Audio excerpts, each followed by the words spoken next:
Quiero comenzar haciendo un pequeño resumen. La semana anterior estuve hablando acerca de cómo Jesús estaba con la multitud, le enseñó a la multitud y luego de eso, cuando salió, vio dos barcas y a los pescadores que limpiaban sus redes y entró en la de Simón, que es Pedro.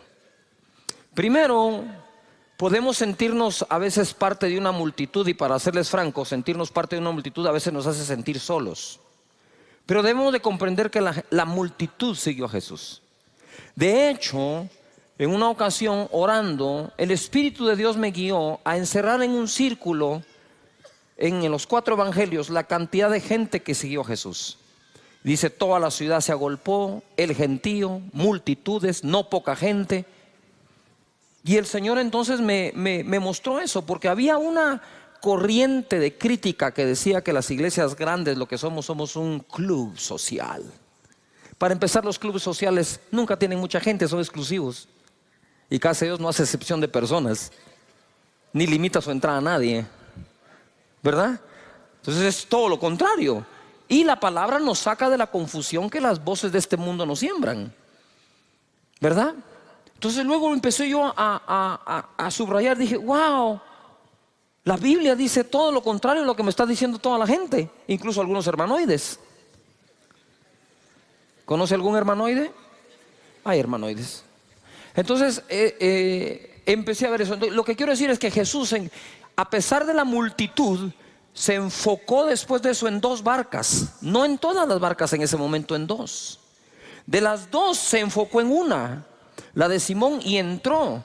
Más adelante la pesca milagrosa, ahí tienen que llamar a la otra barca. Quiere decir que aunque inicialmente entró en una, terminó bendiciendo a todas. Levanta tus manos y di conmigo: yo sé que Dios se enfoca en mí. ¿En quién está enfocado Jesús? ¿En quién? ¿En quién? A las 3 decimos nuestro nombre, ¿les parece? Quiero que grites tu nombre. 1, 2, 3. ¿En quién se enfoca el Señor?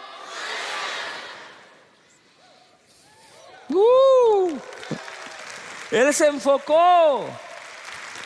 Pero después de la pesca milagrosa hay cosas que reparar. La barca se estaban hundiendo, están llenas de agua.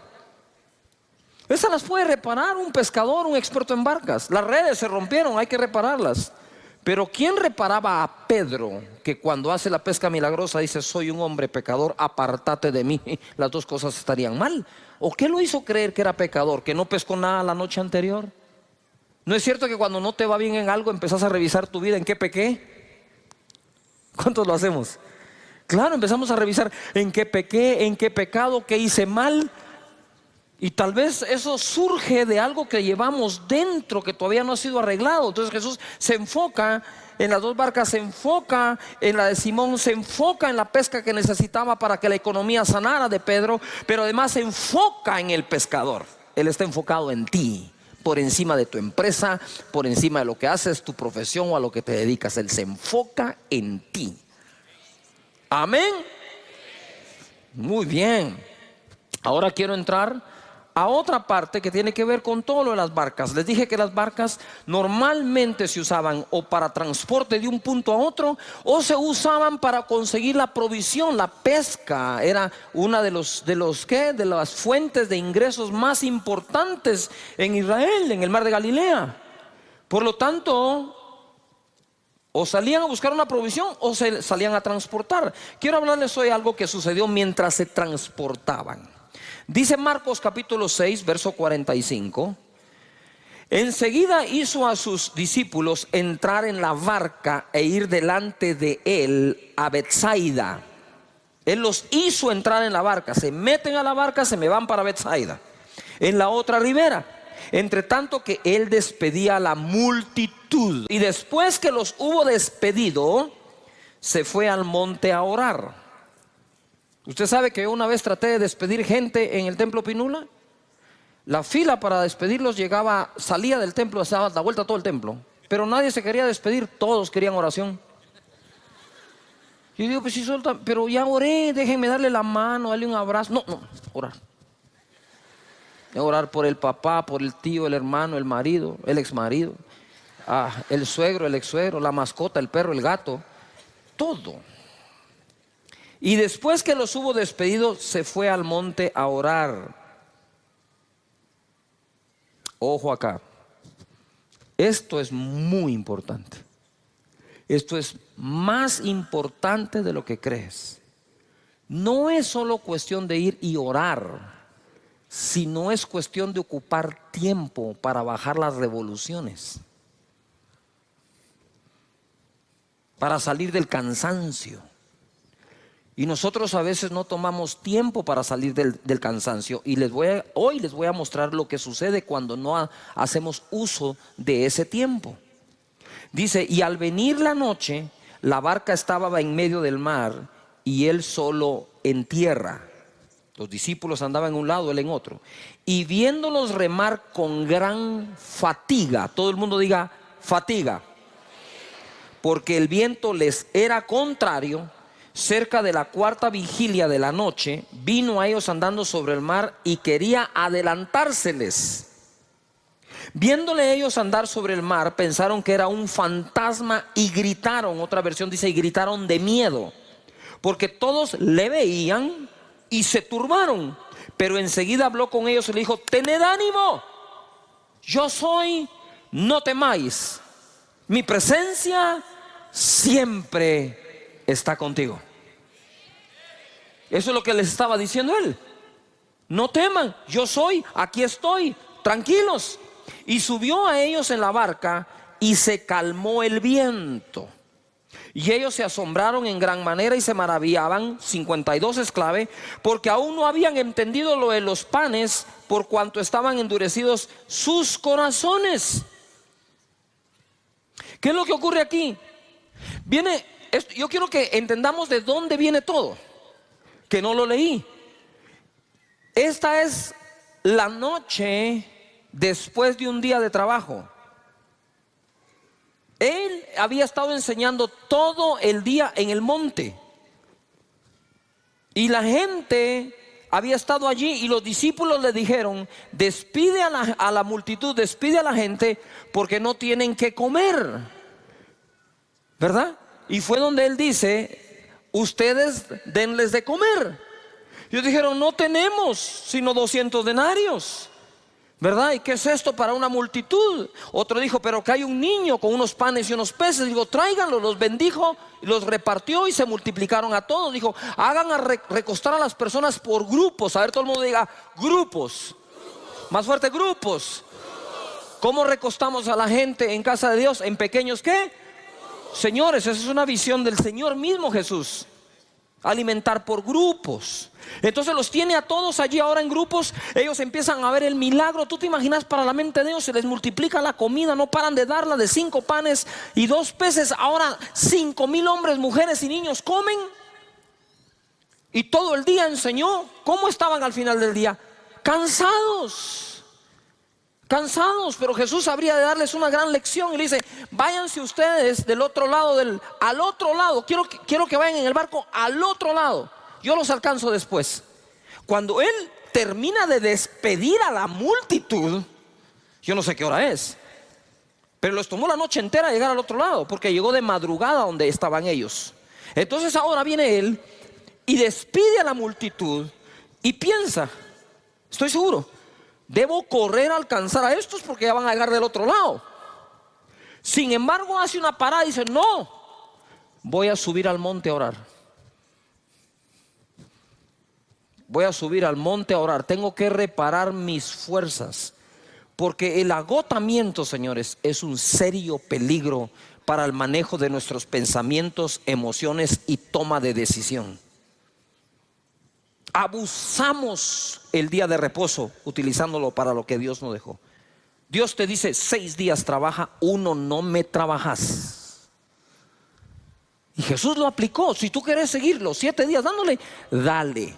Nada más te voy a recomendar que vayas donde los psicólogos a que te den una tu terapia y que te saquen de donde te vas a meter. Yuhu. Jesús trabajaba duro, pero nunca se quemó. Entonces, nota esto. Primero se transportan. Él dice que se les quiso adelantar. Como todo líder, ¿verdad? Necesita ir adelante a veces. Y él se les quiso adelantar. Pero creo que cuando vio la situación dijo, aquí no vale la pena que me adelante, mejor me lo subo al bote ellos también. Ahora, ojo acá. Ellos están allí y dice la palabra que cuando Jesús los vio, ellos estaban fatigados. Diga de nuevo, fatiga. Espérame, ellos no estaban cansados. Ellos estaban, ¿qué? ¿Cómo estaban? Fatigados. Tenían una fatiga. Y dice una gran fatiga. Porque estaban remando. Pero estaban remando contra el viento. Nunca va a ser lo mismo remar con el viento a favor que remar con el viento en contra.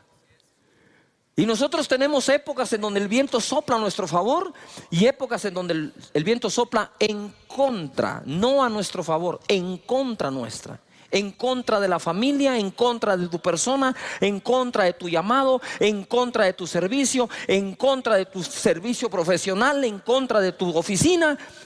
Y hay vientos que son contrarios, vientos en la economía, vientos en la política, vientos en cualquier tipo. Se crean ambientes en donde remar cuesta mucho.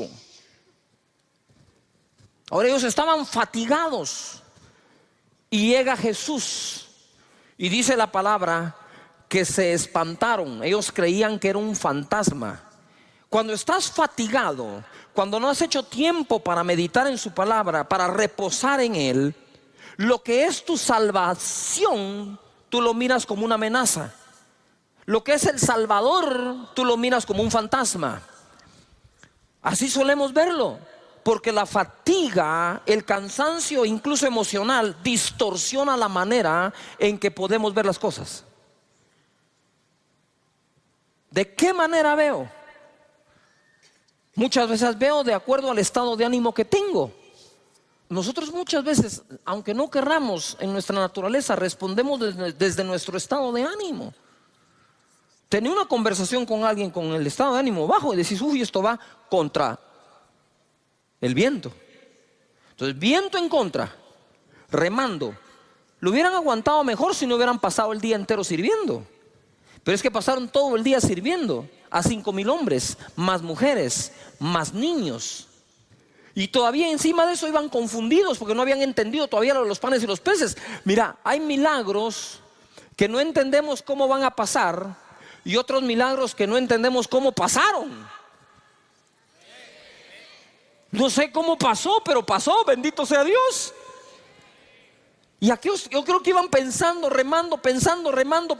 Imagínate ese agotamiento. Tengo un agotamiento mental, un agotamiento físico, el viento está en contra. Empiezo a querer cualquier cosa, no voy a llegar a la orilla, se va a hundir la barca, peor si viene una tormenta, aquí ya no tenemos cómo, que no nos agarre mal parado este día.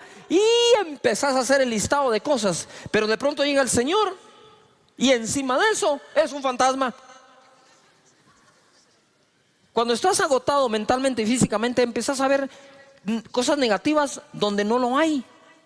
No me quieren, no me aman, me abandonan. El grupo, el líder, la vigilia, uy, qué tanto trabajo.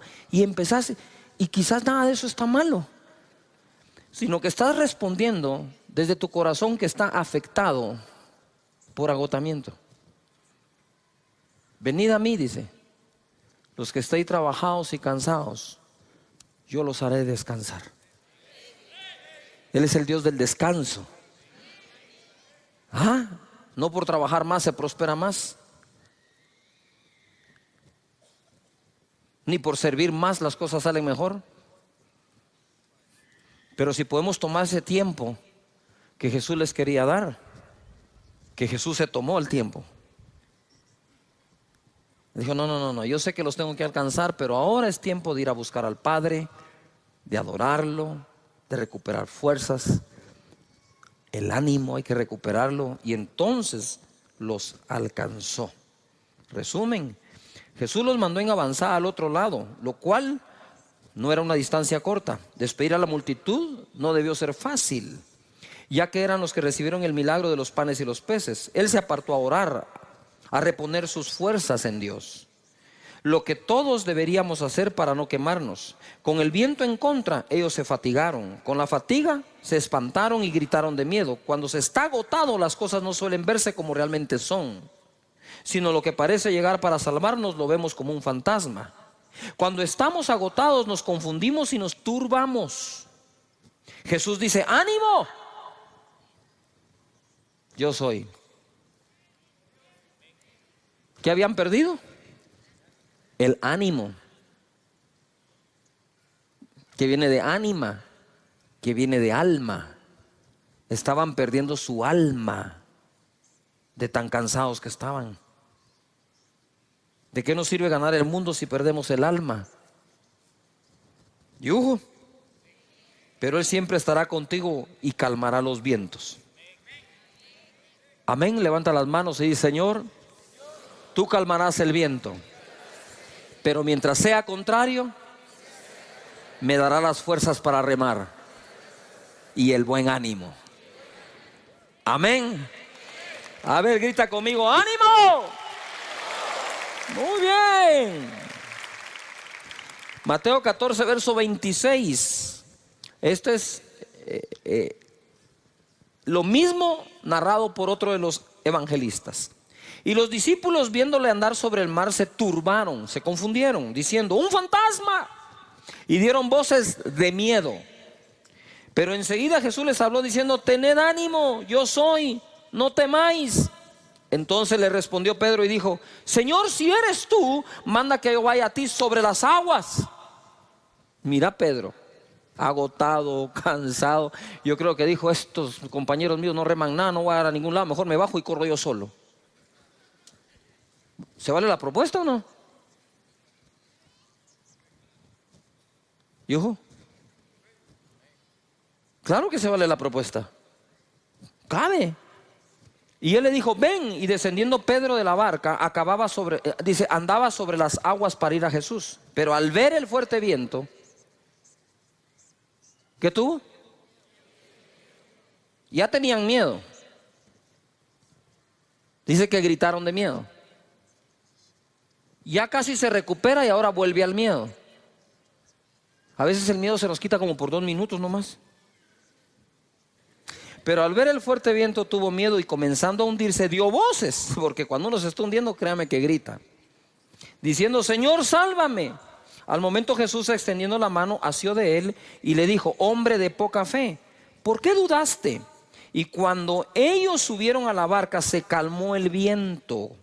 Entonces los que estaban en la barca vinieron y le adoraron, diciendo: verdaderamente eres hijo de Dios. ¿Ah? Pero no era fantasma, pues. Lo que tú hoy ves como un fantasma, lo que te asusta, es lo mismo que después vas a ver tú, que era el Señor que estaba ahí contigo. No te va a dejar. Ahora nota algo, les hablé del enfoque de la multitud. 2 barcas, de las 2 barcas la de Simón. Pesca milagrosa, reparar la barca, reparar las redes, reparar a Simón. Y Dios te va a reparar. Estoy en modo de reparación, di conmigo, estoy en modo de reparación. Y no es que hayas pecado, simplemente hay que reparar cosas dentro. Y Dios te va a reparar, te va a reconstruir por dentro. ¿Me estoy explicando? Y entonces ojo acá, porque viene acá Pedro y él se enfoca, Jesús se enfoca. Pero ahora Pedro también se había enfocado. ¿Qué hizo Pedro? Pedro viene y se enfocó en Jesús. Es un fantasma. Tengan ánimo, yo soy. Y Pedro le responde: si eres tú, tú dijiste que eres tú, tú dijiste eso, ahora si eres tú, manda que yo vaya sobre las aguas. Ven, le dijo, y le dio una prueba de que era él. O sea, ya estaba comprobado, si es él, hay que cobrar nuevo ánimo, no temer, no temas. Entonces él se baja, empieza a caminar por la fe, ¿verdad? Y cuando empieza a desenfocarse, empieza a ver el fuerte viento, tiene miedo. Y entonces se hunde. Ustedes saben que en casi todos los deportes se habla de la anticipación visual. Anticipación visual es cuando tú anticipas visualmente lo que viene o lo que habrá de venir.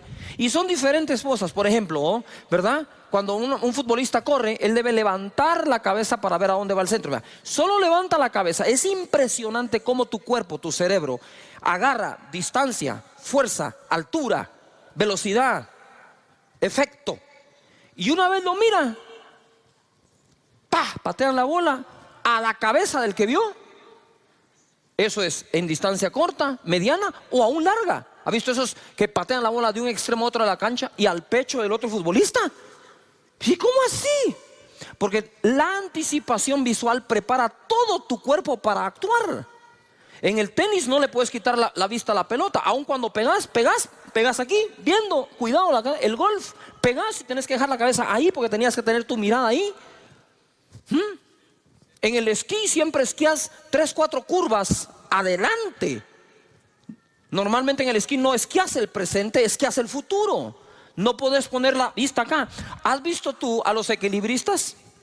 Van en el equilibrio, no van viendo la cuerda.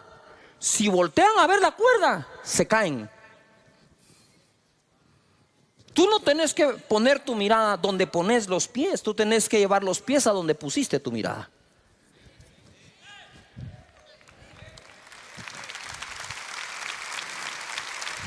Donde pongas tu mirada, los pies van a responder. Entonces siempre se nos dice, por ejemplo, tú vas a caminar, tú no caminas así. Tú mirás y caminás. Pedro vio a Jesús y caminó. Pedro vio la tormenta y se hundió. Las dos cosas las tenés presentes. ¿Tenés una tormenta o un viento fuerte? Contrario, sí lo tenés. Y tenés a Jesús. Pero sí te digo algo, no puedes ver las dos. Porque el efecto, ¿sí?, de ver una es uno y de ver la otra es otro. Si miras a Jesús, seguirás caminando. Si miras la tormenta, podrías hundirte. No sé si me estoy explicando acá. ¿Sí me explico? Igual. En el esquí, lo peor que puedes hacer es voltear a ver los esquís. Si bajas tu mirada al esquí, que te recojan en un árbol. ¿Por qué? Porque si tú vas viendo acá, tú no miras a dónde vas. Y cuando sentís, tenés la roca, tenés el árbol, tenés otra persona. Y cuando querés reaccionar, ¿sí?, no reacciona bien tu cuerpo y es de donde vienen todas las lesiones. O la mayoría. Hoy vamos a aprender esto. Jesús está enfocado en ti. Levanta las manos y conmigo. Dios está enfocado en mí. Pero no basta el enfoque de uno. Necesitamos el enfoque del otro. Si Jesús se enfoca en ti, tú te enfocas en Él. En otras palabras, crucen miradas. Cruzan miradas. Pitcher y catcher cruzan señales. El pitcher no va a disparar lo que el catcher no le insinuó que debe hacer.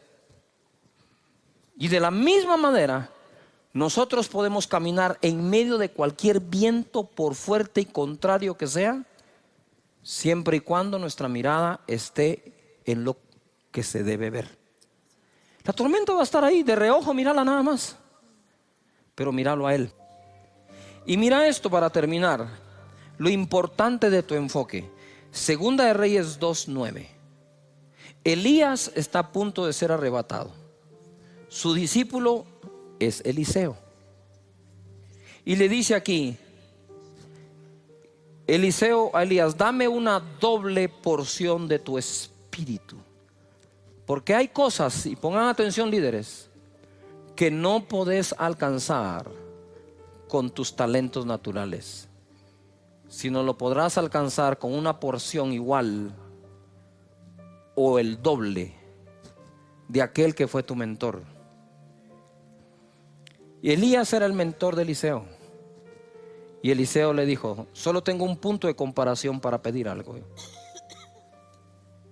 Por favor, dame el doble de lo que tú tienes. Y mira lo que le contesta Eliseo a Elías, Eliseo: pide lo que quieras que haga por ti antes que yo sea quitado de ti.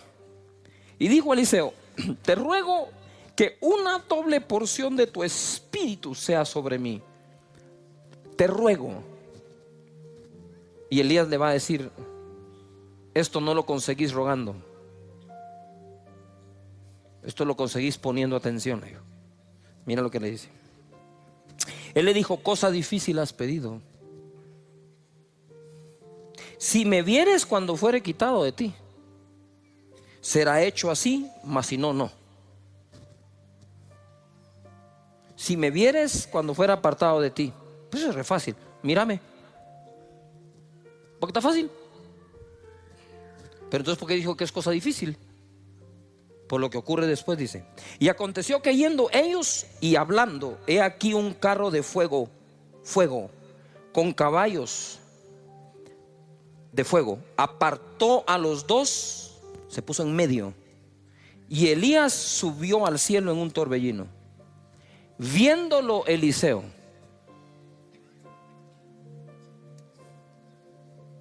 cuando aparece el carro de fuego en medio, cuando aparece la prueba de fuego en medio, podrías perder tu enfoque. Pero creo que Eliseo decía: no importa cuánto me arden los ojos, cuánto el fuego está ardiendo, tengo que seguir, debo ver a Elías, porque fue lo que me dijo. En medio de la tormenta, Pedro tenía que haber dicho: tengo que ver a Jesús. Puesto los ojos en el autor y consumador de la fe. Y Moisés se sostuvo como viendo al invisible. Nos sostiene lo que vemos o nos hunde lo que vemos, y las dos cosas están presentes para que escojas: el fuego del carro y Elías, el fuerte viento y Jesús, la persecución de los egipcios o el invisible. Siempre estarán las dos opciones para que escojas.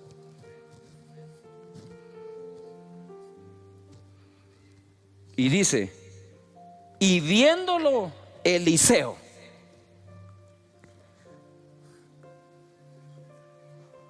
¿Cuántos van a poner su mirada en Jesús todo el tiempo?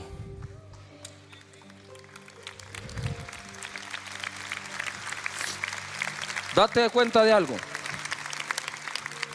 ¿Por qué ver a Elías?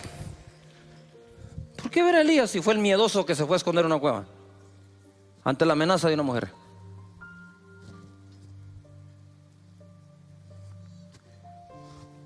Que eso fue lo que el mismo profeta le dijo.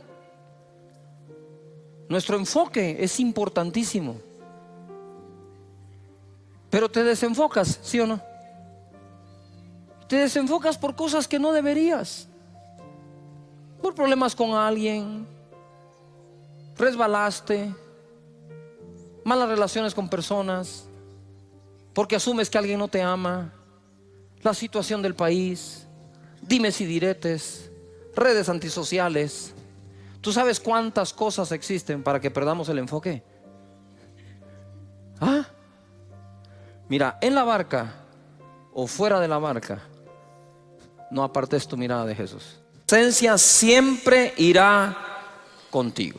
Propósito de la serie o temporada es que vivas seguro que Dios no te deja ni te abandona. Aquí establecí un balance yo en una de las enseñanzas. Si Dios prometió no dejarte ni abandonarte nunca, nunca, nunca, entonces por más que tú te quieras alejar de Él, eso es una falacia. No es verdad.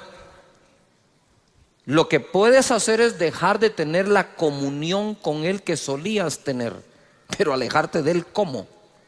Es como tú decir: me voy a alejar de mi piel. ¿Cómo te salís de ahí? No sé si me estoy explicando.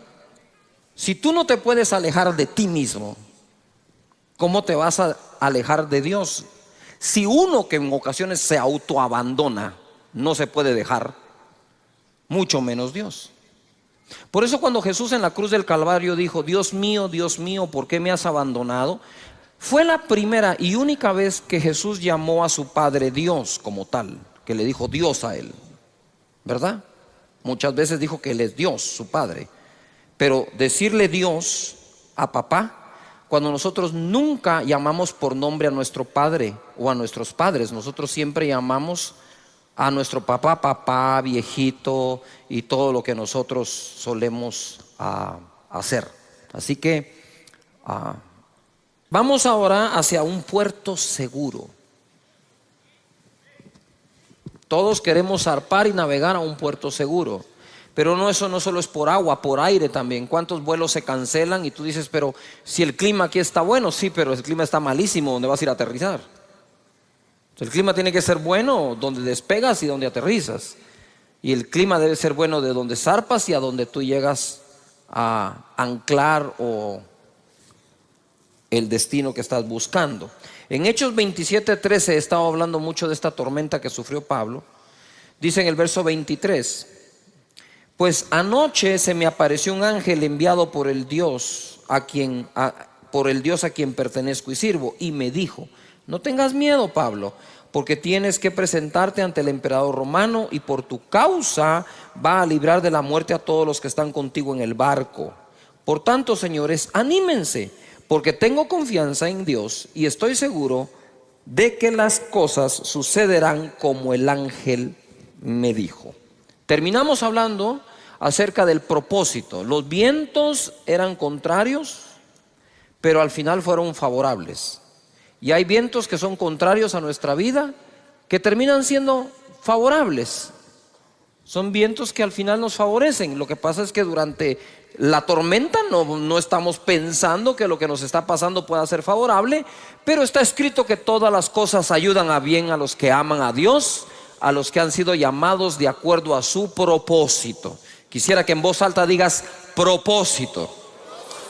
Si Dios tiene un propósito para ti con los planes de bien y no de mal, para hacerte al final el bien que estás esperando, debes de reposar, descansar, confiar plenamente en que hasta los vientos contrarios te llevan al puerto seguro, que es donde Dios te quiere tener, que es lo que Dios quiere hacer.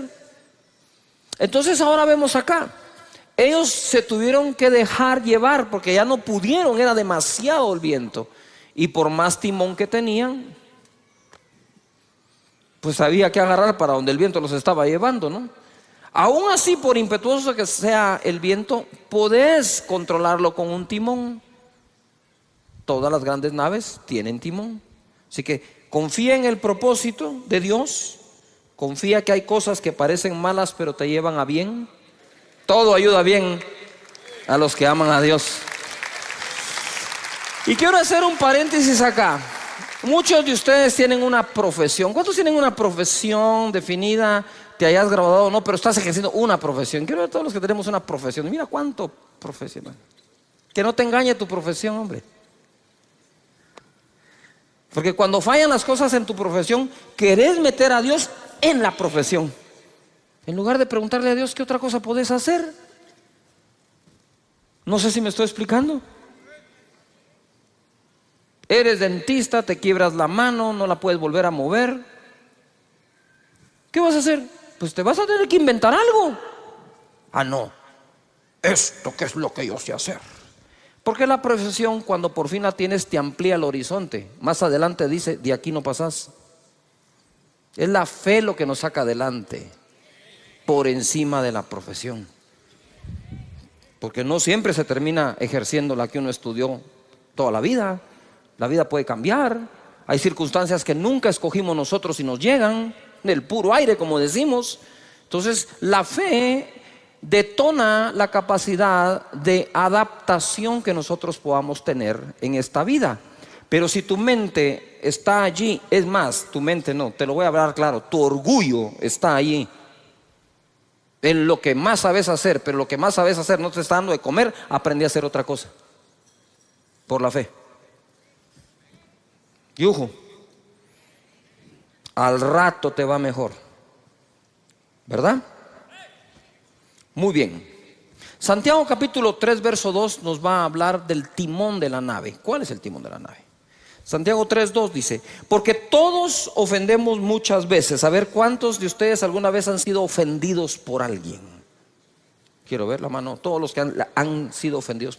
¿Cuántos de ustedes han ofendido a alguien? Quiero ver todos los que hemos ofendido a alguien. Deje la mano ahí levantada. Si usted ofendió sin querer, la mayoría de las veces, levánteme la otra mano. ¿Por qué no piensa así cuando lo ofenden? ¿Ya se dio cuenta que todos aceptamos que la mayoría de las veces ofendimos sin querer? Pero cuando nos ofenden no es sin querer, ¿va? Lo planeó. Tengo que encontrar la libreta donde lo he escrito. Y empezás con esa tu teoría de conspiración. El timón de la nave dice: todos ofendemos muchas veces. Si todos ofendemos muchas veces, la inteligencia emocional bien desarrollada es vital. Aprender a perdonar y dejar eso en el pasado. Si alguno no ofende en palabra, este es varón perfecto, capaz también de refrenar todo el cuerpo. Quiere decir que si puedo llegar a refrenar mi boca, puedo refrenar todo. He aquí nosotros ponemos freno en la boca de los caballos para que nos obedezcan y dirijamos así todo el cuerpo. Mirad también las naves, aunque tan grandes y llevadas de impetuosos vientos, son gobernadas con un muy pequeño timón por donde el que las gobierna quiere. Yo quisiera que me pongan algunas fotografías de ejemplos de timón. Muy bien, ustedes pueden ver ahí es un avión gigante. Pero ustedes saben ahora, la vez pasada me entraron a una cabina para que viera. Ustedes pueden ver ahora el timón. Sí, es un pequeño stick. Cuando yo entré y vi eso dije: ¿y con eso vas a manejar este chunche? Sí, me dijo. Y la verdad, ni con esto, me dijo. Apacha un botón y esto despega, vuela y aterriza solo. Y entonces, ¿para qué te pagan a vos? Le dije: pues por si no funciona. Pero uno entra a un avión de ese tamaño y mira, dice uno: ¿qué pasó con el timón? Este es el timón ahora. ¿Cómo puede llevar usted el control de un avión que puede llegar casi a la velocidad del sonido con ese pequeño timoncito? Pues así es. Es como la palanca, puede ser pequeña, puede mover el mundo. Siguiente ejemplo. Mira un carro de Fórmula 1, 320 kilómetros por hora.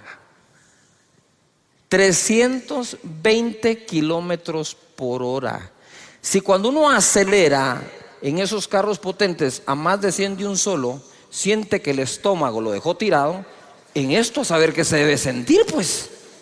Usted sabe que los niños, acá tenemos miembro de la congregación, un joven de 12 años en go-kart va a 130 kilómetros por hora. 130. Este va a 320, 340. Y miren el timón. Y en ese timón lleva el control de todo. Pero deje ese gran carro con potencia. Lo más seguro es que usted tenga un auto que ya le sube volumen al radio, que verdad que ya le apacha unos botoncitos, ya lleva más controles. O sea, como que el control no lo dejan en el timón, el gobierno de la nave. Aquí hay otro ejemplo, ¿verdad? Caballo. Ahí está, el freno. Así que no siempre funciona esa onda del freno, ¿verdad? Pero no podemos negar que con eso se guía a un caballo. Y aún toda bestia animal puede ser domesticada por el hombre. Dice la palabra acá que es gobernada por un pequeño timón por donde el que las gobierna quiere. Levanta las manos y di conmigo: yo puedo llegar a gobernar mi vida por donde yo quiero.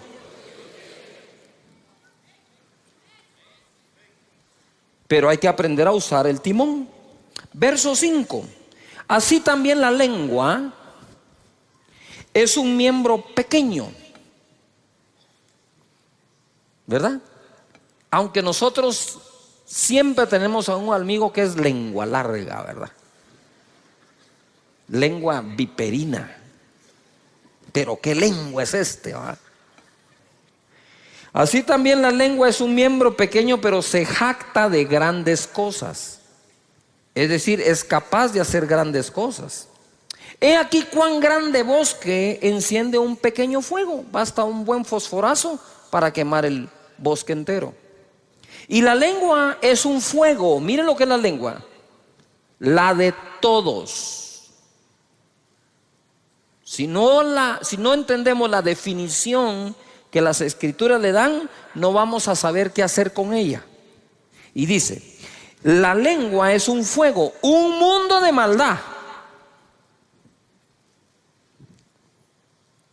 ¡Yujú!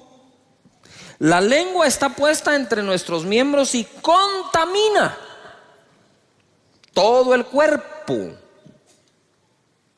Quiere decir que hay cosas que le pasan a nuestro cuerpo culpa del uso de la lengua.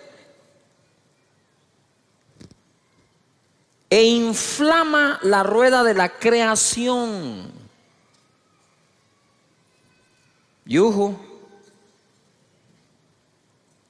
Y ella misma es inflamada por el infierno. Cuando uno lee este verso le dan ganas de arrancarlo, ¿verdad? No de subrayarlo, sino de tacharlo, porque de verdad es muy fuerte. Pequeño verso que me está diciendo, la creación es inflamada por la lengua, pero la lengua es inflamada a su vez por el infierno. Por eso dice que es un mundo de ¿qué? Maldad. ¿Qué es lo que quiero decir con eso? Es, si nosotros comprendemos y aceptamos esto, entenderemos la importancia de su uso. ¿A cuántos han metido en problemas por un lenguazo, como decimos, verdad? ¿Sí? Y la otra pregunta es, ¿en cuántos problemas te has metido cuando has dicho algo? También. Entonces hay que aprender a hacer uso de eso, hasta en las comunicaciones, porque nos comunicamos hablando, aunque tenemos lenguaje corporal, por supuesto. Pero ¿cuándo fue la última vez que no resolvimos un conflicto con nuestra pareja, con nuestros hijos, con nuestra familia, porque usamos malas palabras, porque las ponemos donde no van, porque las entonamos como no queríamos? ¿Cuántas veces nosotros hemos dicho, uy, no, eso no es lo que quiero decir, eso no era lo que quería decir, yo no te dije eso?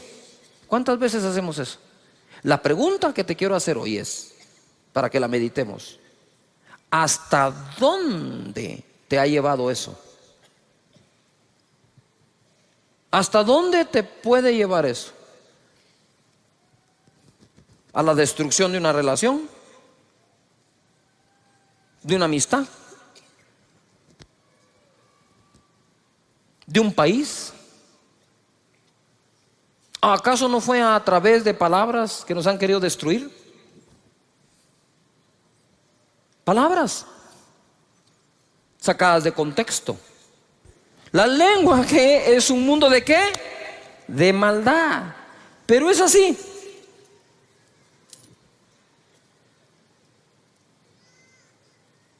Un timón de este tamaño puede conducir una nave. Si me puedes poner la fotografía del barco, ¿sí? Un pequeño timón puede conducir todo un buque. Por lo tanto, esta pieza es muy importante. No la puedes desconectar, no hay manera de que tomes el rumbo. Entonces, ¿qué es lo que quiero decir? Es que el rumbo de nuestra vida al final está en nuestra boca. Dice la Escritura que el hombre come del fruto de sus labios. Por lo tanto, aprender a hablar no se trata de que aprenda a hablar el que se presenta en público. Debemos hablar en público aquellos que sabemos hablar en privado o sostener una conversación con una persona. De tal manera que nosotros le hemos restado importancia a una conversación, y dice la Biblia, las malas conversaciones corrompen las buenas costumbres. Entonces quiere decir que ese bendito timón tenemos que aprender a usarlo. Ojo acá, así como puede ser inflamado por el infierno, así como esa lengua puede inflamar la rueda de la creación, como un pequeño fósforo puede incendiar un bosque, también lo mismo lo puede apagar. También lo mismo puede ser usado para bien o para bienestar. Por algo Jesús es la palabra de Dios encarnada.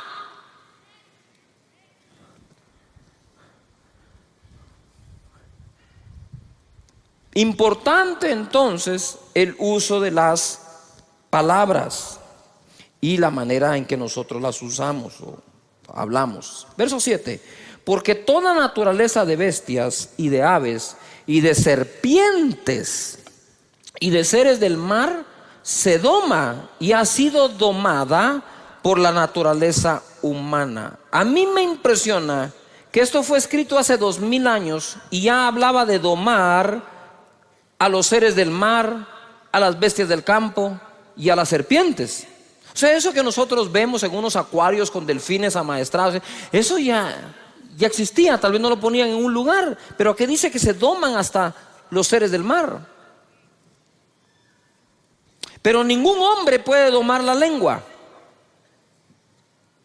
que es un mal que no puede ser refrenado, llena de veneno mortal.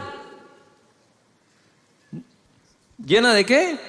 Veneno mortal. Algunos venenos actúan inmediatamente, ¿no? Pero hay otros que quedan ahí y van intoxicándolo a uno hasta que lo destruyen. Piensa, posiblemente algunas de las cosas que llevas dentro, heridas, traumas, tuvieron que ver con una conversación, más que con un hecho. Porque dejó escrito aquí el apóstol Santiago que tiene veneno mortal. Ahora quiero establecer un balance acá. Dice, todas las bestias, animales, seres, aves, peces, es domado. Pero ningún hombre puede domar la lengua. Pero date cuenta que cuando en el contexto está hablando de domar un ser ajeno a uno. Yo no puedo domar tu lengua. Pero sabemos que sí podemos dominar la propia. Porque entonces perderíamos esperanza y de nada sirve que Santiago escriba esto. O sea, si no tenemos esperanza con nuestra propia lengua, entonces ¿para qué leer esto? ¿Qué sentido tiene? Solo nos está dando la información que estamos amolados y seguiremos igual. Lo que está diciendo acá es, tú puedes domar un delfín, tú puedes domar una ballena, tú puedes domar un águila, tú puedes domar una serpiente, tú no puedes domar una lengua. ¿Cuál lengua? La del otro. Tú no tienes control sobre las palabras que el otro va a decir, pero tú puedes tener dominio sobre las palabras que tú vas a usar. Jesús lo demostró. Amén. Luego dice acá, con ella, por eso está aquí, con ella bendecimos al Dios y Padre. Con ella maldecimos a los hombres, ojo, que están hechos a la semejanza de Dios. Entonces yo me ponía a meditar, si yo puedo respetar a Dios, ¿por qué no puedo respetar a lo que más se asemeja a Él? Si respeto al Creador, debo respetar a la criatura. Si respeto al Creador, debo respetar la creación. Si la mejor forma de llegar a ser ecológico es respetar al Creador de la ecología. ¿Me estoy explicando acá? Porque si respeto al Creador, voy a respetar su creación. Si hablo bien del Creador, ¿por qué no hablar bien de la criatura? Si no hay persona a la que no se le encuentre alguna virtud y se pueda hablar bien de él. Pero si la costumbre es encontrar el defecto para hablar del defecto, entonces no estamos tomando dominio sobre el timón de nuestra vida. Siempre que has hablado mal de una persona, o cuando hablamos mal de alguien y aún no nos consta, ni a nosotros nos queda buen sabor. Pero cuando hablas bien de alguien, ¿cómo te sentís? Te sentís bien, Te sentiste incluso que le hiciste un bien a una persona, que el que te oyó se fue con un agrado. Qué feo es sentarse con una persona que siempre está hablando mal de algo o mal de alguien. Uno no quiere estar sentado ahí en un momento y dice, ay, qué feo está esta onda, ¿verdad? Es como que te sirvan comida agria. Entonces dice aquí la escritura, con ella bendecimos a Dios, pero con ella maldecimos a los hombres. Y esto es lo que me llamó la atención y lo subrayé, que están hechos a la semejanza de Dios. Entonces, si yo hablo bien de Dios y bendigo a Dios, debería otorgarle una bendición semejante al que está hecho o creado de forma semejante. No sé si me estoy explicando. Voy a tratar de hacerlo de nuevo. Si yo bendigo a Dios, entonces con una bendición semejante a la que le doy a Él, voy a bendecir al que está creado semejante a Él. ¿Me expliqué? Pero si estamos creados semejantes a Dios, ¿por qué vamos a hablar de los semejantes a Dios como que estuvieran totalmente retirados de Él?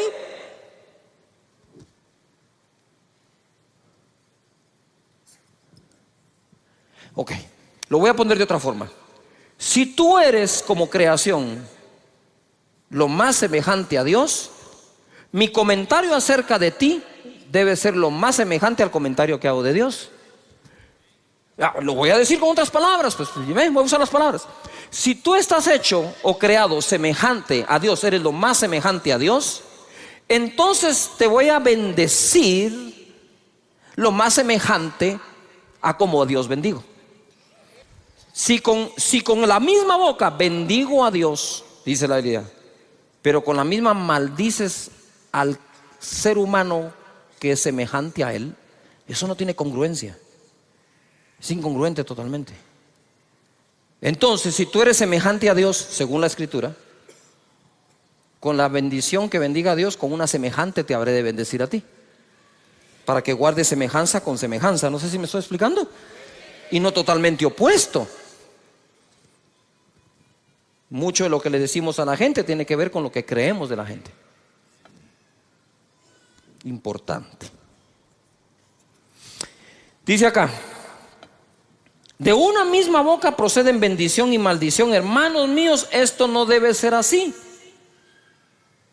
Lo cual entonces, esta frase vendría a contradecir lo que hace un momento dije del domar la lengua. Si dice, de una misma boca sale bendición o maldición, no debe ser así, entonces está hablando al dominio de la propia boca. Y cuando dice que no se puede domar la lengua, está hablando de la lengua del otro. No sé si me estoy explicando. Porque si él dice esto no debe ser así, lo que está diciendo es que de nuestra boca debería salir ¿qué? Bendición. Aunque les voy a poner un caso hoy un poco contradictorio acá, para que sepan el poder que tiene la boca. Amén. Ahora, este contexto que no puede salir bendición y maldición, el contexto donde quedó escrito es no poder bendecir a Dios y maldecir a los hombres. ¡Yujú! ¿Sí? ¿Estamos de acuerdo? Y dice acá, ¿acaso alguna fuente hecha por una misma abertura agua dulce y amarga? Hermanos míos, ¿puede acaso la higuera producir aceitunas o la vid higos? Así también ninguna fuente puede dar agua salada y dulce. Sin embargo, vemos que la dan. La nave tenía su propio timón. Ya contra el viento y el mar violento, los navegantes no pudieron dirigirla, sino quedar a la deriva. Apareció otro timón. Pongan atención, apareció otro timón, el de la palabra que el ángel les llevó. Y Pablo dijo, atracaremos en una isla y nadie perecerá. El timón que llevaba el capitán, llegó un momento que no importaba para dónde giraba, el viento era muy fuerte. Pensaban que iban a morir, pero apareció el verdadero timón de ese momento de la nave, que iba a ser la palabra que salió de la boca de Dios. ¿Me estoy explicando? Deja que la palabra de Dios, sus principios, sus valores y sus promesas te dirijan a un buen puerto y a un puerto seguro. De esa manera, nosotros podemos ver que apareció otro timón. Mateo 12, 33, 37. Para nosotros poder tener un mejor timón, lo debemos de saber conectar. Verso 33. Dice: o haced el árbol bueno y su fruto bueno, o haced el árbol malo y su fruto malo, porque por el fruto se conocerá el árbol. Esta palabra árbol malo en el original significa lo siguiente, pongan atención: corrupto de raíz. No es un árbol de mango que le salieron algunos malos mangos. Es un árbol de mango que todo le salió malo. Entonces el problema ya no fue un mango, el problema es el árbol completo. Entonces cuando habla aquí del árbol malo, no habla de un árbol que pueda tener defectos como tú y yo, habla de un árbol que es malo de raíz. Corrupto de raíz, podrido, malo, de pobre calidad, no apto para ser útil, indigno. Para que nosotros no emitamos juicios que no debemos. Generación de víboras, eso no es para ustedes. ¿Cómo podéis hablar lo bueno siendo malos? Porque de la abundancia del corazón habla la boca. Si la lengua es el timón, ¿a qué está conectado el timón? Al corazón. Si quiero mejorar el timón, pues debo mejorar el corazón. Porque dice después la escritura acá: el hombre bueno del buen tesoro del corazón saca ¿qué? Buenas cosas.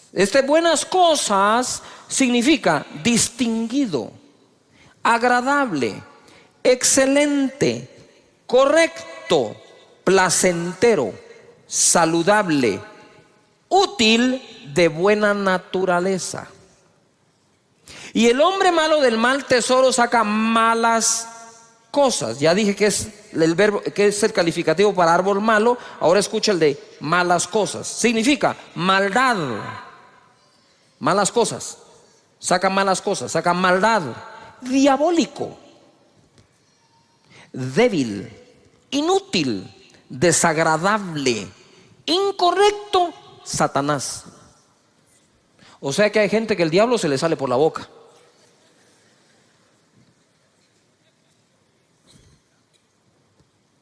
Mas yo os digo que de toda palabra ociosa que hablen los hombres, de ella darán cuenta en el día del juicio. Ociosa significa inútil, pereza, infructuoso, no productivo. Verso 37, porque por tus palabras serás justificado y por tus palabras serás ¿qué? Condenado.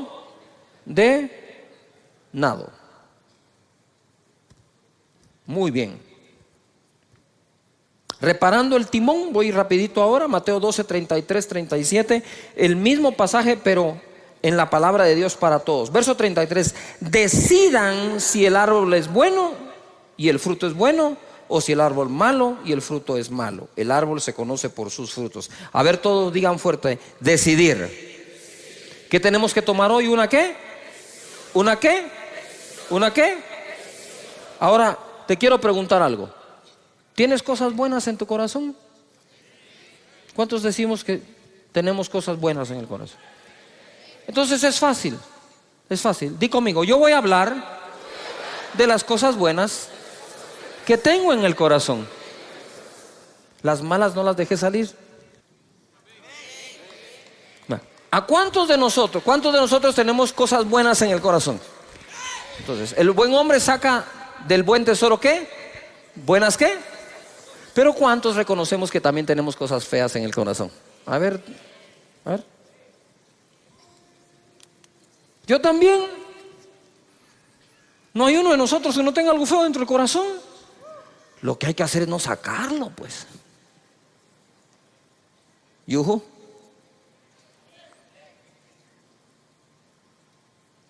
Tratarlo, sanarlo.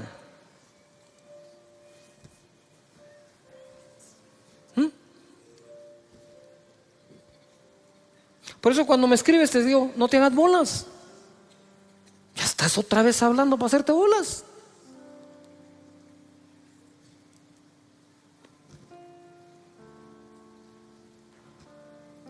¿Yuju? Claro que sí. La vez pasada iba jugando con unos amigos, hice un mal tiro y los amigos me decían, decilo, me decían. Saca esa palabrota. No, hombre, ni siquiera la estoy pensando. Pero si le agarra a pensar, lo que hay que hacer es procurar no sacarla. Todavía están acá. Porque todos tenemos cosas buenas y cosas malas dentro. Pero entonces dejemos que fluyan las buenas y abstengámonos de hablar de las malas. ¿Podríamos aplicar eso a las demás personas? ¿Sabes algo bueno de alguien? De eso habla de él. Si otro va a hacer el trabajo sucio, déjalo que sea otro, pero no tu boca. Amén. Porque debemos de bendecir a Dios. ¿Y bendecir a qué? A los hombres. Y sigo, ¿estamos de acuerdo? 34, partida de víboras, dice acá. ¿Cómo pueden ustedes hablar lo bueno siendo tan malos? Lo que uno dice muestra lo que uno es en su corazón. ¿Yuju? Lo que uno dice muestra lo que uno es. El que es bueno lo es en su interior y habla de lo que tiene allí. De igual manera el malo lo es en su interior y habla de lo que tiene allí.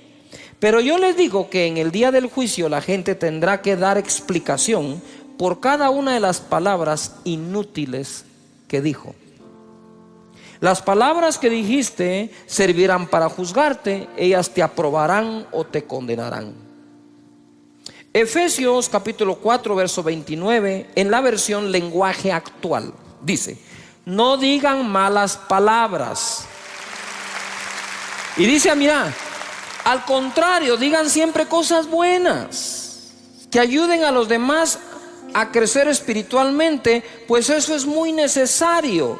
No hagan que se ponga triste el Espíritu Santo de Dios. Si algo pone triste al Espíritu es el uso de las palabras. Y por último voy a ir a esto, un controversial ejemplo.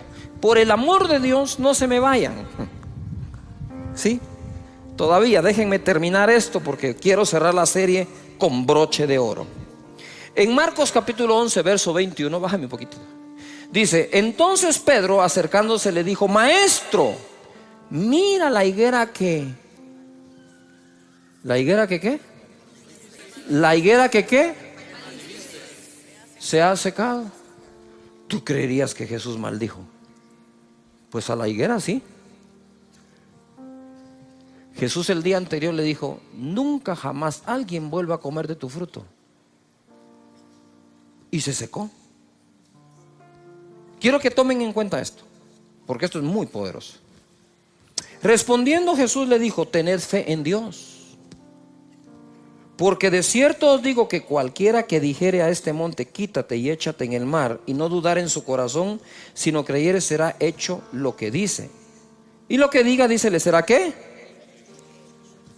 Por tanto os digo que todo lo que pidiereis orando, creed que lo recibiréis y os vendrá. Y Pedro dijo: el que quiere amar la vida, el que quiere amar la vida y ver días buenos, refrene su lengua de mal y sus labios no hablen engaño. Entonces, ¿en dónde está nuestro futuro? En nuestra boca. ¿Por qué creen que siempre confesamos con una confesión que en la boca hay un milagro? Eso no es un dicho así nomás, qué bonito para empezar un discurso. Eso tiene sentido. Y ahí todos los domingos te lo repito, voy a hablar palabras de bien y no de mal, de salud, no de enfermedad, de riqueza, no de pobreza, de bendición, no de maldición, porque en mi boca está el control.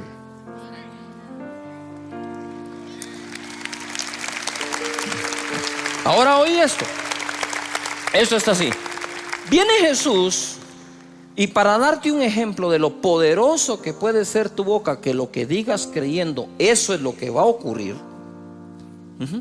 Entonces lo primero que tengo que hacer es ejercitar mi corazón en total confianza en Dios, para que cuando conecte la boca al corazón, de la abundancia del corazón hable la boca. De la abundancia de la confianza que le tengo a Dios, mi boca va a hablar. Es que no hay trabajo. No hay trabajo, señores. El trabajo no es el problema. Yo confío en Dios, que no ha dejado desamparado ni a justo ni a sus hijos que mendiguen el pan. No solo no.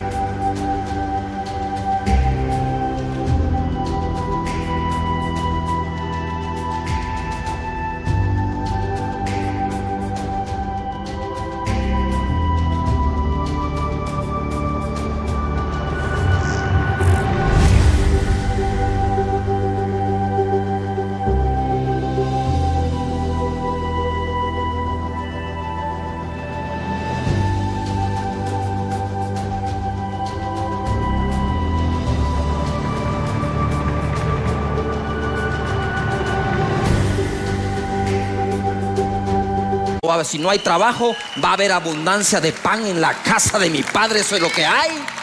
Pero ¿por qué sale eso? Porque adentro hay confianza.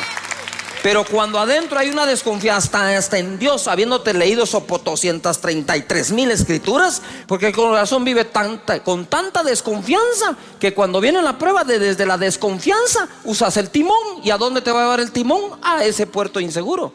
Pero cuando tenés total confianza en Dios y sus promesas, y como dijo mi hijo hace unos cuantos domingos, dijo: Dios tiene planes de bien y no de mal. Pero por encima de confiar que el plan es bueno, hay que confiar que el planificador es mejor. Por eso Pablo decía: todas las cosas ayudan a bien a los que aman a Dios, a los que han sido llamados de acuerdo a su propósito. Él pudo decir eso no porque un ángel se lo dijo. Él pudo decir eso porque, habiendo tenido vientos contrarios, llegó al puerto donde debía ir. Llegó a una isla donde incluso una serpiente lo mordió. Y no hay serpiente que te vaya a detener del cumplimiento de tu propósito en esta vida. Ahora voy, ¿verdad? Mejorar el corazón. ¿Cómo puedo mejorar el corazón? Lo que llevo adentro, meditando. Dios es bueno, su misericordia es para siempre, su gracia es sobreabundante, nunca me ha dejado, nunca me dejará. Cuando tenés esa confianza, el timón se compone. Y por último, ¿por qué puse ahí un ejemplo controversial? Porque para decirte que todo lo que digas creyendo que lo recibiréis vendrá, el ejemplo que puso fue la maldición de una higuera, no la bendición. Él no llegó donde una higuera seca y le dijo: para mañana tendrás fruto, y lo puso por ejemplo. ¿Por qué puso por ejemplo la maldición? Para que cuides tu boca. Porque así como se cumple lo bueno que decís, se puede cumplir lo malo. ¿Cuántas veces pasé yo por ese pasaje y no me detuve a meditar que fue una maldición la que usó de ejemplo? La maldición de una higuera. Entonces lo que te está diciendo es: hey, ten cuidado, porque tu boca es tan poderosa para secar una higuera que podría secar tu negocio, que podría secar tu familia, que podría secar tu grupo, que podría secar tu nación, por andar hablando lo que no tenés que hablar. Mejor hacer fructificar tu familia, fructificar tu nación, fructificar tu negocio.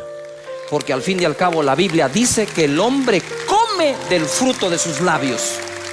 Cuando tú entres a tu trabajo, a tu comercio, vas a tener que hablar palabras conmigo: Señor, hazme sabio para elegir sabios.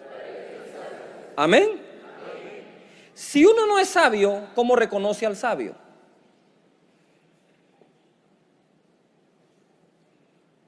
Yuhu. Tenemos que ser sabios, porque si somos sabios es porque tenemos sabiduría. Y entonces, a través de la sabiduría, reconoces la sabiduría en otros. Este proceso de elegir gobernantes, es importante que nosotros los ciudadanos, crezcamos y maduremos para entonces de forma madura elegir a los gobernantes. Ahora, no basta elegir a una cabeza adecuadamente, tenemos que elegir al resto también. Mira lo que dice aquí la palabra. Cuando Moisés es electo por Dios para liberar al pueblo de Israel del yugo de los egipcios, le da este consejo en Éxodo 18:20. Y enseña a ellos las ordenanzas y las leyes. A ver, todo el mundo diga conmigo, leyes. Diga conmigo, un país necesita leyes justas. ¿Cuántos creen que necesitamos leyes justas en cada país? Amén. La Biblia dice, enséñale al pueblo las leyes y ordenanzas y que caminen en el camino correcto. El camino correcto uno lo camina gracias a las leyes y a las ordenanzas. Usted va en una carretera y le ponen camino sin fin, no siga. Curva peligrosa a 100 metros, frene un poco, va a pegar la cabeza en el windshield. Las ordenanzas, las leyes, las instrucciones nos pueden mantener en el camino ¿qué? Correcto. Pero en el verso 21, a ver, todos lo leen conmigo. ¿Estamos de acuerdo? Leámoslo pues. Dice así: además, escoge tú de entre todo el pueblo varones de ¿qué? Virtud, temerosos de Dios, varones de verdad, que aborrezcan la avaricia, y ponlos sobre el pueblo por jefes de millares, de centenas, de 50 y de 10. Todo el mundo diga organización. Ahora tenían leyes, tenían organización, pero necesitaban las personas que califiquen para esa organización bajo esas leyes. ¿Todavía está acá? Esto es hermoso. Les dice, además de enseñarle las leyes, debes escoger personas. Entonces, si logramos nosotros con la oración pedirle a Dios que nos dé un sistema de leyes justas con las personas correctas y los ciudadanos correctos, tendremos una nación justa. Amén. ¿Cuántos están dispuestos a poner su granito de arena en lo que a ti te toca para que esta nación sea leída como una nación de justicia? Amén. Muy bien. Entonces mira lo que dice aquí: que sean temerosos de Dios, varones de verdad, que aborrezcan la avaricia, porque los hijos, ¿qué le pasó a los hijos de Samuel? Por la avaricia aceptaron el soborno, corrompieron ¿qué? Corrompieron el derecho. Muy bien. Proverbios 11:14 dice así: donde no hay dirección sabia, todo el mundo diga sabia. No basta dirección, si cualquiera puede dirigir, pero a veces dirigimos sin poner la sabiduría. Dice, donde no hay dirección sabia, ¿caerá quién? El pueblo. No solo caen los gobernantes, hermanos, el pueblo puede caer. Se derrumba una nación. Luego dice, mas en la multitud de ¿qué? Consejeros, ¿hay qué? ¿Hay qué? Muy bien. Entonces, cuando uno va a elegir un presidente, debe de procurar a través de lo que se pueda y de quien se pueda averiguar si los consejeros de esas personas realmente son sabios, porque en ese consejo sabio lo que hay es seguridad. Y si queremos una nación con seguridad, lo que necesitamos es una nación sabia, que cuente con buen consejo, oportuno, a tiempo, correcto. Que la gente cuando vaya a hacer algo, alguien le diga, eso no es de Dios. Y el otro va a decir, pero eso conviene. Aunque convenga, no importa que convenga. Si no es de Dios, no. Porque el principio de la sabiduría es el temor de Jehová. Si no tememos a Dios, no podemos gobernar. ¿Cómo así temer a Dios? Es un respeto a Dios, porque la tierra, la plenitud y todo lo que en ella hay, ¿sí? El propietario es Dios. Si el propietario es Dios, a Dios le vamos a dar ¿qué? Las cuentas.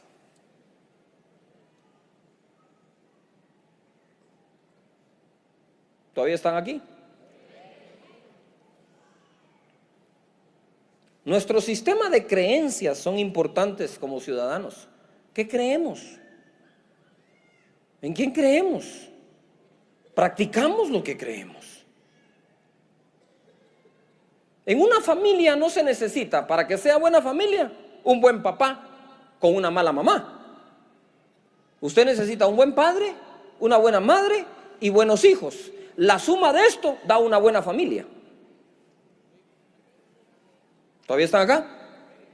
Pero no basta que uno sea el bueno. No, tienen que ser todos los que hagan lo correcto. Entonces, ¿cuál es la vida espiritual de una familia? Es la sumatoria de la vida espiritual de cada individuo de dicha familia.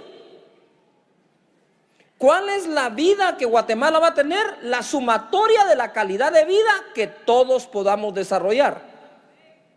Ciudadanos y gobernantes, los dos juntos, construyendo una mejor nación, un mejor país.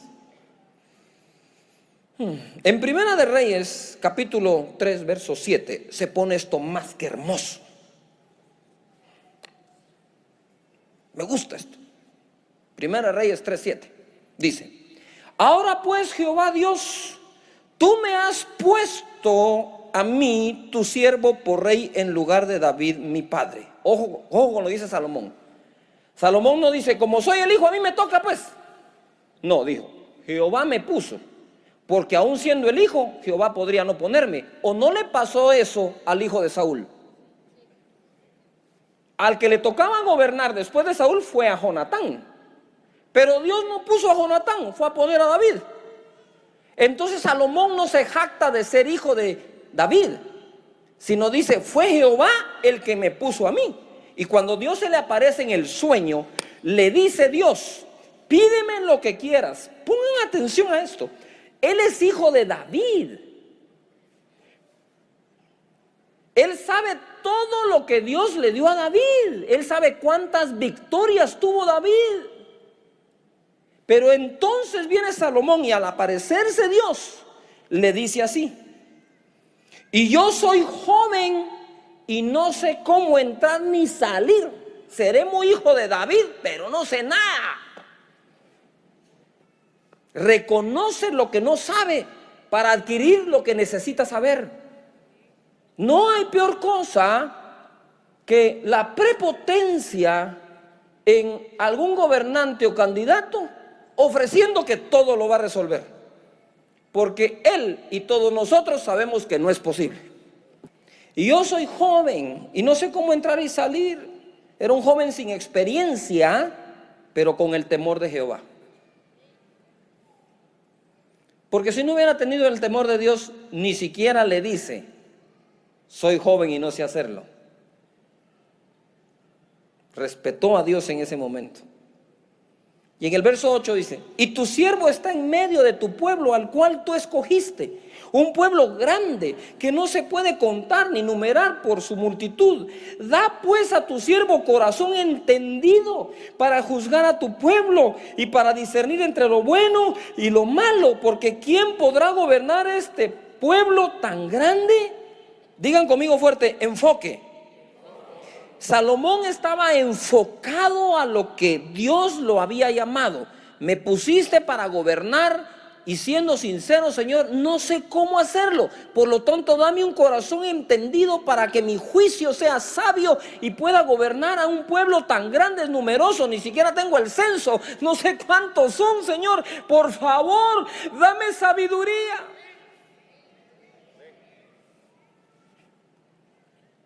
Y agradóle delante del Señor que Salomón pidiese esto, y le dijo Dios, porque has demandado esto y no pediste para ti muchos días, ni pediste para ti riquezas, ni pediste la vida de tus enemigos, sino que demandaste para ti inteligencia para oír juicio. He aquí lo he hecho conforme a tus palabras. He aquí que te he dado corazón sabio y entendido, tanto que no ha habido antes de ti otro como tú, ni después de ti se levantará otro como tú. 13. Y aún también te he dado las cosas que no pediste, riquezas y gloria, De tal manera que entre los reyes ninguno haya como tú en todos tus días. Ponga atención. ¿Qué le pasó a los hijos de Samuel? Fueron presos de la avaricia, soborno, corrompieron ¿qué? El derecho, porque lo que andaban buscando en el cargo era ¿qué? Riqueza. Y cuando Salomón le pide sabiduría para hacer su oficio y su trabajo bien, entonces Dios le dice, además te daré la riqueza. Dios encuentre para este país gente deseosa de gobernar verdaderamente con sabiduría y que no se preocupe de sus riquezas, porque si a Dios obedece, también le dará riquezas. También lo va a bendecir.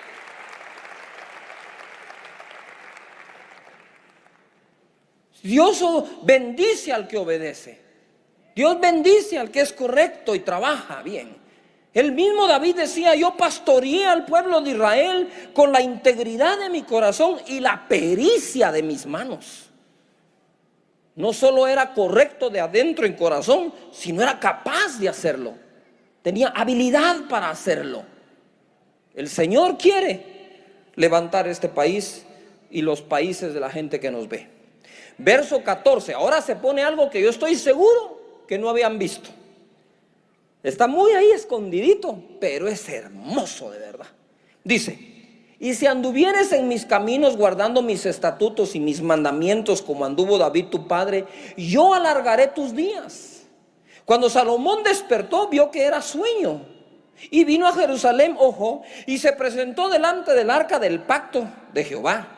Y sacrificó holocaustos y ofreció sacrificios de paz e hizo también banquetes a sus siervos. Eso fue lo que hizo Salomón. Vino delante de Jehová y presentó su sacrificio y sus ofrendas a Dios, al Dios de Israel, al Dios de su país, Jehová. Es de conocimiento de muchos, de que muchos gobernantes del mundo, no solo este país, no han consultado a Dios, no han bendecido su nombre, no han honrado a su nombre.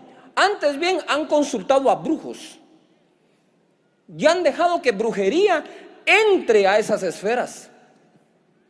No se trata solamente de gente correcta, sino gente con el Dios correcto, que amen a Dios sobre todas las cosas.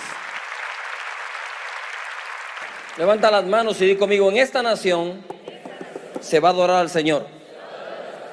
Amén. Así es, hay que adorar al Señor. Con esto,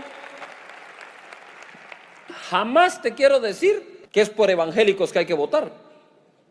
Porque hay evangélicos que hay que ver cómo cantan, pero no tienen temor de Jehová en sus corazones. Hay gente que no canta mucho, pero realmente tiene temor adentro del Señor y quiere hacer las cosas bien hechas. Que cuando le proponen decisiones y cosas, dicen, no, momento, no. Vos, pero si esta está buena, sí, pero es incorrecta. Eso no le agrada a Dios. Vamos a hacer las cosas que a Dios le agradan. En otras palabras, el temor de Dios es, no se pase de inteligente, pues.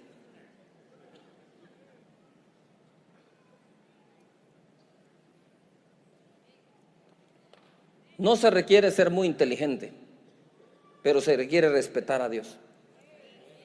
De Dios es esta tierra. De Dios es.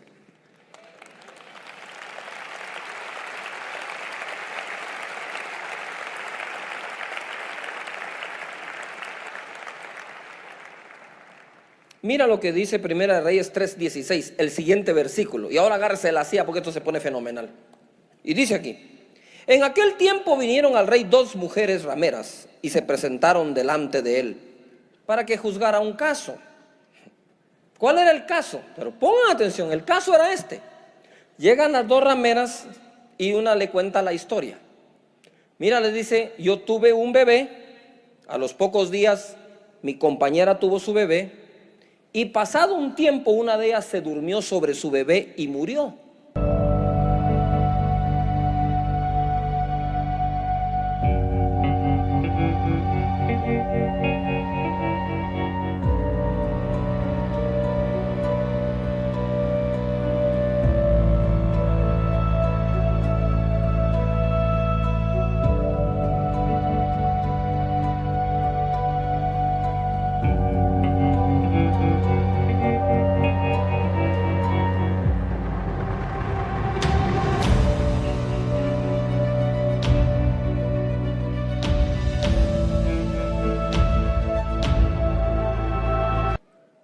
Entonces ella le dijo: cuando yo vi a mi bebé que estaba muerto y le presté atención, vi que no era el mío.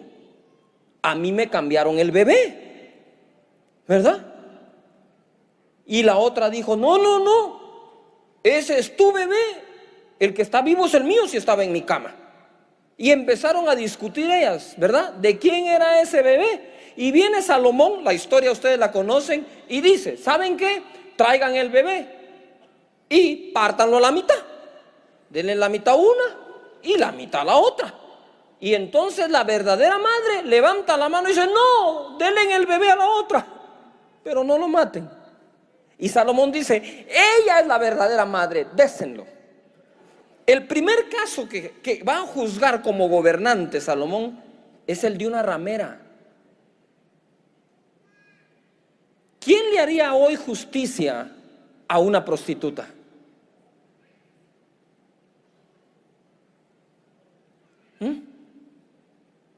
Primera Reyes 3:28.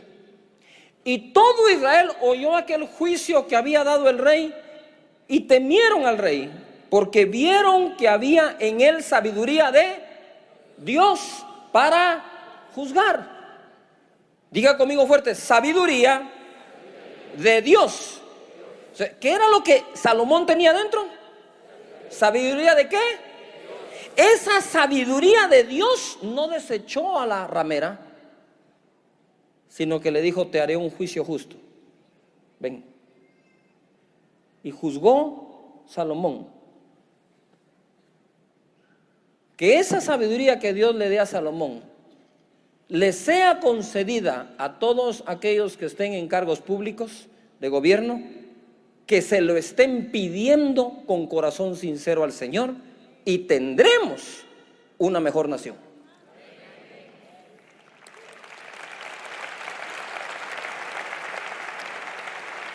No se trata, señores, de ser católico evangélico. En este caso se trata de ser sabios, de tener la sabiduría de Dios. Esa sabiduría que no hace acepción de personas. Les voy a dar algunos versículos así, uno tras otro, para que los escriban. Dice Deuteronomio 1:17: no hagáis distinción de personas en el juicio. Así al pequeño como al grande oiréis. No tendréis temor de ninguno, porque el juicio es de Dios, y la causa que os fuere difícil la traeréis a mí, y yo la oiré. Eso es Moisés. Proverbios 1:7 dice, en la versión Dios habla hoy: la sabiduría comienza por honrar al Señor. Los necios desprecian la sabiduría y la instrucción.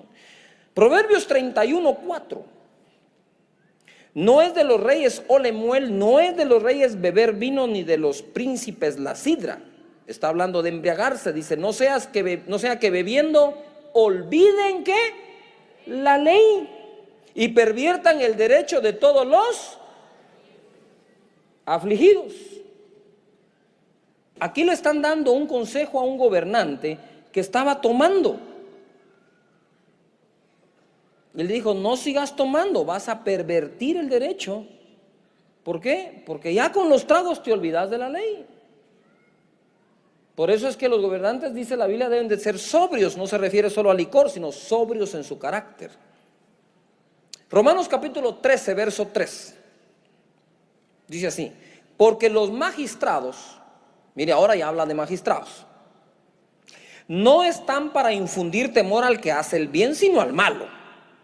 ¿Quieres pues no temer la autoridad? Haz lo bueno y tendrás alabanza de ella, porque es servidor de Dios para tu bien.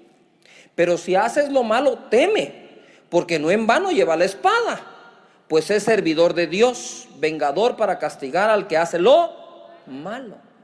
Pidamos a Dios que en este proceso y en esta democracia, la gente sepa que aunque es un servidor público, primero es un servidor de Dios. Porque las naciones son de Dios.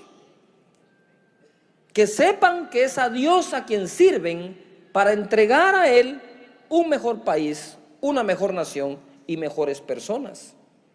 De hecho, los gobernantes son los que nos deberían dar los mejores consejos para vivir.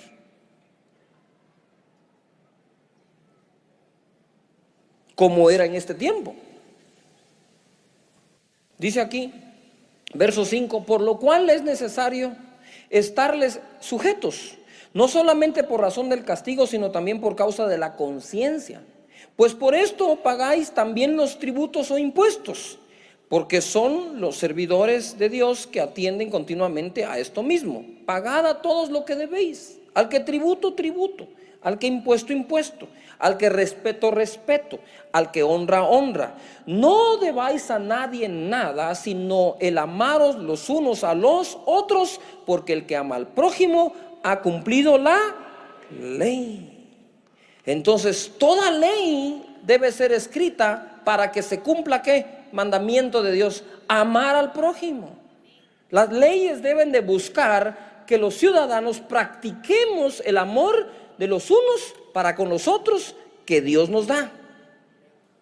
Dice la palabra aquí en Proverbios 14:34, la justicia engrandece a la nación, mas el pecado es afrenta de las naciones. Se lo leo en la versión Dios habla hoy. Leámoslo todos juntos, por favor. La justicia es el orgullo de una nación. El pecado es su vergüenza. Levanten las manos y digan: Señor, danos una nación donde exista la justicia y eso sea nuestro orgullo. Amén.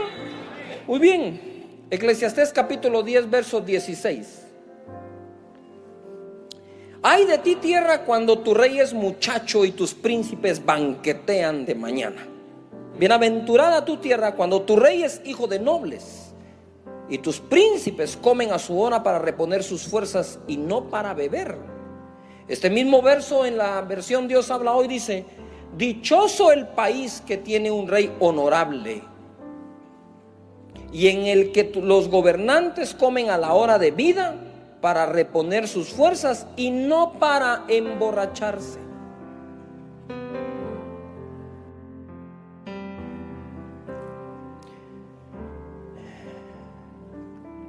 Ahí mismo en Romanos 13, verso 9, dice: porque no adulterarás, no matarás, no hurtarás, no dirás falso testimonio, no codiciarás, y cualquier otro mandamiento en esta sentencia se resume: amarás a tu prójimo como a ti mismo. Quiere decir que la base de una correcta sociedad es el amor. El amor trae el respeto. Si nosotros somos portadores de ese amor, démoslo, incluyendo a nuestros enemigos. Amad a vuestros enemigos, dijo Jesús. En esto se resume toda la ley, dijo Jesús, en que ames a Dios sobre todas las cosas y a tu prójimo como a ti mismo. En otras palabras, toda la ley que Dios dio era para que eso se cumpliera. Y dice aquí Proverbios 20:28: misericordia y verdad guardan al rey, y con clemencia se sustenta su trono. Dios habla hoy, esa versión dice: el rey se mantiene seguro en su trono cuando practica ¿qué? El amor y la verdad. Porque el resumen de la ley de Dios es amor.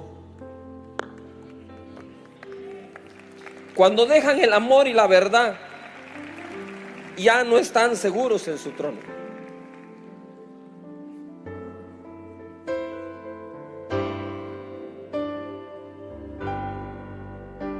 ¿Qué tenemos que practicar? El amor y ¿qué?